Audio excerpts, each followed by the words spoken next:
আপনি তো বিজেপির লাখপতি প্রার্থী। লাখপতি বলছি কারণ আপনার দাবি আপনি কল্যাণ ব্যানার্জিকে 1 লাখের বেশি ভোটে হারাবেন।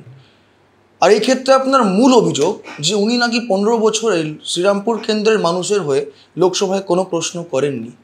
আপনি যদি জেতেন তাহলে আপনি এখানকার মানুষের জন্য লোকসভায় গিয়ে কি প্রশ্ন করবেন? শ্রীরামপুরের প্রত্যেক বাসিন্দা, প্রত্যেক মানুষকে মাথা নত করে শতকোটি প্রণাম জানাই, গুরুজনদের প্রণাম জানাই।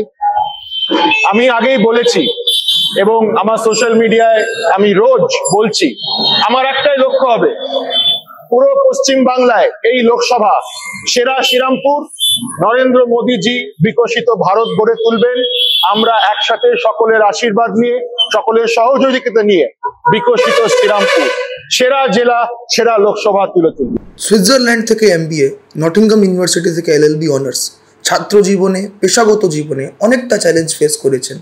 এবার ভোটের ময়দানে নেমে কি চ্যালেঞ্জ ফেস করছেন? নরেন্দ্র মোদীজির ভোট এটা। সামনে যারা বিরোধীরা আছে তারা নামেই বিরোধী। প্রত্যেক মানুষ মোদীজির দিকে তাকিয়ে আছে, কারণ উনি ভারতবর্ষকে আগলে রেখেছেন। দেখুন, এত বড় কোভিড সিচুয়েশন এলো, বাইরে এত কিছু হলো, উনি ভারতবর্ষকে আগলে রাখতেন। আজকে চ্যালেঞ্জ হচ্ছে এটাই যে আমরা কত মার্জিন বাড়াবো। মানুষ আমাদের সাথে, মানুষ আমাদের পাশে আছে। মোদীজিকে দুহাত দিয়ে আশীর্বাদ করবেন মানুষ। আপনি শুধু বিজেপির প্রার্থী নন, এই কেন্দ্রের ভোটারও আছেন। একজন ভোটার হিসেবে এই কেন্দ্রের পলিটিক্যাল অ্যারিথমেটিক কিভাবে দেখছেন? আর রাজনীতিতে শুধু অ্যারিথমেটিক হয় না, কেমিস্ট্রিও থাকে। আপনি আপনার কেমিস্ট্রি জনগণের সাথে কিভাবে মেলাবেন?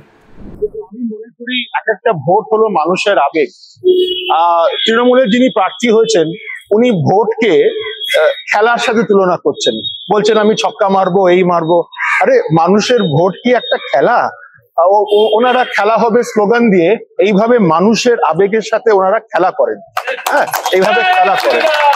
আমি বলবো এই মানুষের আবেগ আমাদের সাথে আছে, একটা রাষ্ট্রবাদী দলের সাথে আছে, যারা রাষ্ট্র শক্তিকে গঠন করবে, ভারতবর্ষকে গঠন করবে। যারা যারা এখানে প্রার্থী দিয়েছেন অবশ্যই লড়ছে, এখানে 3-way ফাইট আছে, কিন্তু নরেন্দ্র মোদীজির ফেস, সেরা ফেস পুরো ভারতবর্ষে একটাই ফেস। ঐতিহ্যবাহী এই শ্রীরামপুর কেন্দ্র এবং তার সাথে এটা শিল্পের জায়গা। India jute mill, Hastings jute mill, Wellington jute mill, অনেকটা জুট মিল এখানে রয়েছে। তার মধ্যে অনেকটাই বেশিরভাগ সময় বন্ধ থাকে। এই পাট শিল্পের জন্য আপনার ভিশন কি? শ্রমিক ভাইদের জন্য কিচ্ছু করেন, বরঞ্চ যা যা ইউনিয়ন আছে, এই আছে, যারা যারা TMC সাপোর্টেড আছে, তারা ওখানেও কাটমানি চলছে। মিল বন্ধ হয়ে পড়ে আছে, চাপদানির দিকে অনেক মিল বন্ধ হয়ে পড়ে আছে। শ্রমিক ভাইদের বোনের ওখানে বাড়িতে ইলেকট্রিসিটি নেই, জলের প্রবলেম। এগুলো কবে দেখবে? বিভ্রান্ত করে চাপ দিয়ে ভোটের সময় তাদের ভোট নেওয়া হয়। এবার এগুলো আমরা বন্ধ করব, এবার এগুলো হতে দেব না। মজদুর ভাইদের জন্য, শ্রমিক ভাইদের জন্য আমরা অল আউট লড়বো, তাদের অধিকারের জন্য লড়বো, এবং আগামী দিন যাতে তাদের উন্নয়ন হয় আমি এনশিওর করবো। এই যে আমরা চা দোকানে বসে আছি, হয়তো আপনি এই দিনের প্রথম চা খাচ্ছেন। এই ভোটের ব্যস্ততার মধ্যে খাবার দাবার হচ্ছে, ঘুম হচ্ছে, কাল রাতে ঘুমোতে পেরেছেন? 16 লক্ষ ভোটার আগে লড়েনি, তাদের জেতাই সারা জীবন পড়ে আছে ঘুমোবার জন্য। আগে তো লড়তে হবে, কেন এতগুলো মানুষ, এটা তাদের আবেগের ব্যাপার। এই লড়াই হচ্ছে জনতার ভবিষ্যতের জন্য, জনতা কল্যাণের জন্য, জনকল্যাণের জন্য।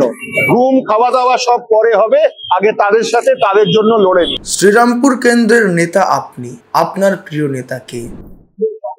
একজনই, আমাদের অভিভাবক, পুরো ভারতবর্ষের লোকপ্রিয় প্রধানমন্ত্রী, পুরো বিশ্বের লোকপ্রিয় প্রধানমন্ত্রী নরেন্দ্র মোদীজি।